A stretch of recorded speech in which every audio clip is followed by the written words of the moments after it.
कोई पागल समझता है, कोई दीवाना समझता है। खंडवा के संतोष माली उर्फ मंदाकिनी को खंडवा के अधिकारी वर्ग, नेता वर्ग और अनेकानेक आम जनता के बीच में भी अच्छा खासा गुंडा साबित कर रखा है। किंतु यह युवा जो कि लकड़ी व्यावसायिक है और इनका काफ़ी पुराना उद्योग चला आ रहा है। वर्तमान में इस युवा की एक नाराजगी है कि शहर के प्रतिष्ठित और गणमान्य नागरिक जिस तरह से अवैध रूप से वनों की कटाई कर कर अपने आलीशान बंगलों को सजाने में लगे हैं, वहीं यही कॉलोनाइजर वर्तमान में वन और जंगल को काट कर अपने जहां कॉलोनियां बसाने में लग गए हैं। इसका पुनर्जोर विरोध होना ही चाहिए, जागृति होना चाहिए। इस व्यवसायिक का कहना है कि जब हम ईमानदारी से काम कर रहे हैं तो हमारे वनों की सुरक्षा के लिए जरूरी है कि ऐसे जो व्यापारी हैं और इस तरह के जो खरीदार हैं इन पर प्रतिबंध भी लगे और इनकी जांच भी हो। वर्तमान में सूचना के अधिकार के तहत संतोष माली ने अपनी आधिकारिक शक्तियों का उपयोग करते हुए जहां आयकर और सभी विभागों में यह जानकारी मांगी है, वहीं पर उनको सूचना जो आई है उसके तहत उन्होंने मीडिया से रूबरू करते हुए जो बताया आप भी। क्या नाम है आपका? संतोष माली। संतोष माली। मंदाकिनी भी कहते हैं। मंदाकिनी भी कहते हैं। तो मंदाकिनी जी, आपने अभी कोई आरटीआई लगाई है? हाँ, मैंने आईटीआई लगाई थी। क्या? समाज सेवी रितेश गोयल जिसको बोलते हैं खंडवा शहर में, हाँ? उसके बारे में। क्या लगा थी? उसके घर में जो लगी हुई थी लकड़ी, उसकी अपन ने आईटीआई लगाई थी कि ये लकड़ी कहाँ से आई है। उनके तो बहुत सारे मकान हैं, किस मकान में लगा दी? उनका खुद का ही यानी जो सेपरेट बनाया है रामेश्वर चौक पे LIG कॉलोनी में। हाँ। उसमें जो लगी है लकड़ी सागवान की। कितने कुंटल लगी है? कुंटल नहीं है, घन मीटर से चलती है और घन मीटर से ही यानी बिकती भी है। तो क्या पूरा मकान क्या उन्हें लकड़ी का ही बनवा दिया है? पूरा मकान में जितनी भी लकड़ी लगी हुई है। अच्छा, खिड़की दरवाजे उसके बारे में अपन ने जानकारी मांगी थी कि ये लकड़ी कौन सी दुकान से खरीदी गई है, कितनी घन मीटर लकड़ी लगी हुई है और इसका बिल है या नहीं है। इस विषय में अपन ने आईटीआई लगाई थी। मंदाकिनी जी, आप काम कर क्या करते हैं? मैं लकड़ी का ही व्यापार करता हूँ। अच्छा, लकड़ी का व्यापार करता हूँ। तो आपको पूरा कॉन्फिडेंस है कि जो व्यावसायिक हैं जी, उनने जो लकड़ी खरीदी है वो अवैध है? अवैध है, पूरी अवैध है ना। पूरी नीचे से ऊपर तक के पूरी 2 नंबर की लकड़ी लगाई हुई है और अवैध रूप से कटी हुई लकड़ी है, यानी बेगर परमिशन की, यानी वो लकड़ी कटी हुई अवैध रूप से कटी हुई लकड़ी है और पूरी 2 नंबर की लकड़ी है। खंडवा के समाज सेवियों में गिने जाते हैं वो व्यावसायिक और काफी नामी भी है, लोगों का सहयोग भी करते हैं। हाँ, कहाँ से लगता है कि आपको कि वो गलत काम करेंगे? बोलते हैं ऐसा उनको समाज सेवी, बाकी वो ऐसा है ही नहीं कि समाज सेवी यानी क्या, यानी कुछ भी यानी जैसे ये लकड़ी 5 रुपए की है। हाँ। यानी ये लकड़ी 5 रुपए की है। हाँ।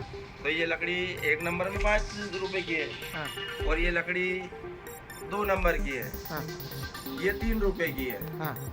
तो यानी ये 5 रुपए की छोड़ के यानी अपने फायदे के लिए वो यानी किसी प्रकार से यानी ये इसको 3 रुपए वाली लकड़ी को खरीदेंगे। तो इसका मतलब है कि खंडवा में इस तरह की अवैध लकड़ी बेचने वाले व्यापारी भी बहुत हैं। बहुत यानी सब यानी पूरा मदनी। हाँ। मदनी हो गया ये सारा क्षेत्र, सारा ये सब अवैध रूप से लकड़ी का व्यापार करता है। और समाज सेवी की रितेश गोयल ने जो लकड़ी बुलवाई है वो सब सारी मेरे सामने लकड़ी आई है, आंखों के सामने, और अवैध रूप से बुलवाई गई लकड़ी है और वो घर पे ही काम चला है उनके। ये फर्नीचर बनाने का काम आपको दिया गया था? नहीं, मैं भी गया था उनके कने काम मांगने। हाँ। बाकी वो काम मेरे को उन्होंने दिया नहीं था। हाँ। और उन्होंने यानी अपने फायदे के लिए यानी वो लकड़ी अवैध रूप से हरसूद से बुलवाई थी। और ये सारी बातचीत हमारी यानी हुई थी उस पीरियड में कि हमने हरसूद वाले से यानी ले ली है क्या। आपको आपको काम नहीं मिला था, इस कारण तो आप आरोप नहीं लगा रहे हैं। नहीं नहीं, ऐसा कुछ भी नहीं है।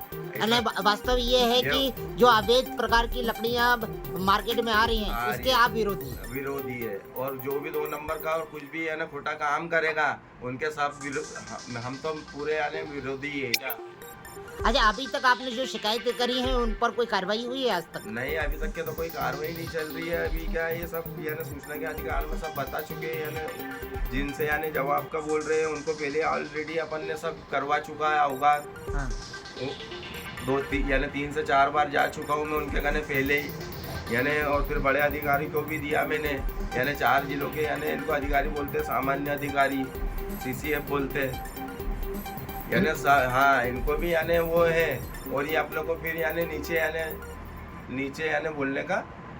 अच्छा, ये बताइए, आपको तो कई बार आरोपी भी बनाया है, उनने बहुत शिकायतें दर्ज करी है कि आप जमीन मांग रहे हैं, प्लाट मांग रहे हैं, ऐसा क्या क्या चीज थी वो क्लियर करेंगे आप? हाँ, वो दूसरी रिपोर्ट डाली भी एक समाज सेवी रितोष गोयल की मैंने, वो नोटबंदी की रिपोर्ट है। अच्छा। नोटबंदी में उन्होंने मेरे से नोट चेंज करवाए थे। कितने? वो 7 करोड़ रुपए अपन से चेंज करवाए थे। वो उसमें कुछ लेबर ने बैंक के थ्रू यानी लेबरों ने भी चेंज कराया, वो सब है अपने कने, और कुछ पैसा यानी अपन ने नगद चेंज करवाए उन्होंने अपने से। यानी आपके मजदूरों का सहारा लेकर उन्होंने 7 करोड़ रुपए चेंज करवा दिए। 7 करोड़ रुपए यानी उन्होंने कुछ यानी बैंक में यानी कुछ पैसे चेंज करवाए और कुछ नगद चेंज करवाए अपने से। तो आपसे इससे पहले भी कभी कुछ काम लिया था क्या? हाँ, करे ना उनके कहने पहले भी कुछ ऐसे यानी उनके यानी पैसे वैसे रखे अपन ने, करोड़ों रुपए के बैग वैग रखे। तो इसके एवज में आपको क्या देते थे वो? अपना उनका 5% का कमीशन था। आज तक वो मिला कि नहीं मिला आपको? मिला ना उसमें अपने को पैसा। कितना? पहले अपन ने 1 करोड़ रुपए उनके रखे थे। हाँ। तब उन्होंने हमको 5 लाख रुपए दिए थे। ये गोलू नागर उनके थ्रू रखे थे। गोलू नागर ही लेकर आया था 1 करोड़ रुपए का बैग। और आप पे मकान और जमीन की जो शिकायत करी थी वो किसने करी थी? वो अर्पित पुरी ने करी है, और सारा काम रितेश गोयल ने करवाया मेरे से। रितेश गोयल का आपसे ऐसे कौन सी व्यक्तिगत दुश्मनी? मेरी कोई भी दुश्मनी नहीं थी, हम तो भाई समझते थे उसको। बाकी उन्होंने ही सब यानी उल्टा सीधा सब हिसाब कुछ यानी सब कर दिया। उसके बाद में भी यानी कोई यानी बस घुमाते रहे कि आज आना कल आना, ऐसे 2-3 दिन तक के चलते रहा। उसके पहले भी 2-3 बार मिले, सारे नोट वोट बदला लिए उन्होंने, और ज़मीन देने का पूरा आश्वासन दिया, और यानी पूरा योजनाबद्ध तरीके से पूरा काम किया। ये कागज आपके हाथ में क्या है? ये अपन ने समाज सेवी रितेश गोयल में जो घर में जो लकड़ी लगी है, हाँ। उसकी यानी जानकारी मांगी हुई है क्या? हाँ। तो ऊपर वाले साहब यानी दोनों कार्यालय में अवगत करा चुका हूँ मैं पहले ही। हाँ। यानी तो वो ऊपर से अपने को बोल रहे कि नीचे जाओ। तो आपको क्या उम्मीद लग रही है कि आपको इंसाफ मिलेगा? इंसाफ मिलना चाहिए ना भैया। किसी चीज की कोई जानकारी मांगी है, किसी चीज का कोई यानी इंसान ने कुछ यानी सूचना के अधिकार में कुछ जानकारी दी मांगी है, तो देने का कहा कर्तव्य है ना आपका। हाँ? आपका नाम और पदनाम बताइए। मेरा नाम संतोष है उर्फ मंदाकिनी। हाँ। मैं शनि मंदिर कुंडलेश्वर वार्ड का निवासी हूँ, और इंसाफ चाहते हैं? इंसाफ चाहता हूँ।